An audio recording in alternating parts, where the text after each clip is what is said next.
নমস্কার বন্ধুরা, মাধ্যমিক পরীক্ষা 2024 এবছর বোর্ড হঠাৎ করেই প্রায় 2 সপ্তাহ আগে সময়সূচি পরিবর্তন করেছে।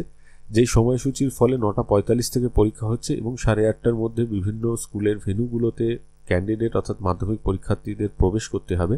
তো এই বিষয়টা নিয়ে কিন্তু শিক্ষক, শিক্ষিকা, ছাত্রছাত্রী এবং অভিভাবকদের মধ্যে কিছুটা অসন্তোষ দেখা দিয়েছে এবং অভিভাবকদের তরফ থেকে সেভাবে কিছু বলা না হলেও শিক্ষক সংগঠনগুলো কিন্তু প্রতিবাদ করছেন। বিভিন্ন রকম তারা ডেপুটেশন দিয়েছেন এবং একটি সংগঠন তো কোর্টে কেস করেছেন।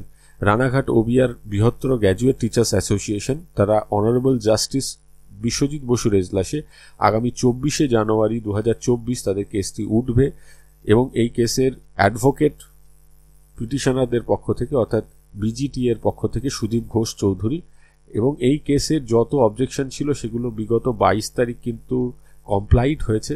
ফলে এই কেসটি নিশ্চিতভাবেই উঠবে। এবার কজ লিস্ট থেকে আমি আপনাদের দেখানোর চেষ্টা করব যে কোর্ট নম্বর 18, যেটা মাননীয় বিচারপতি বিশ্বজিৎ বসুর এজলাস, সেখানে এই কেসটি কত নম্বর সিরিয়ালে আছে।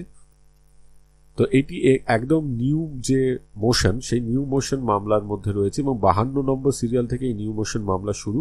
একদম শেষ সিরিয়াল নাম্বারটি 77 নম্বরটি হচ্ছে শেষ সিরিয়াল নাম্বার, সেইখানে কিন্তু এই কেসটি লিস্টেড হয়েছে।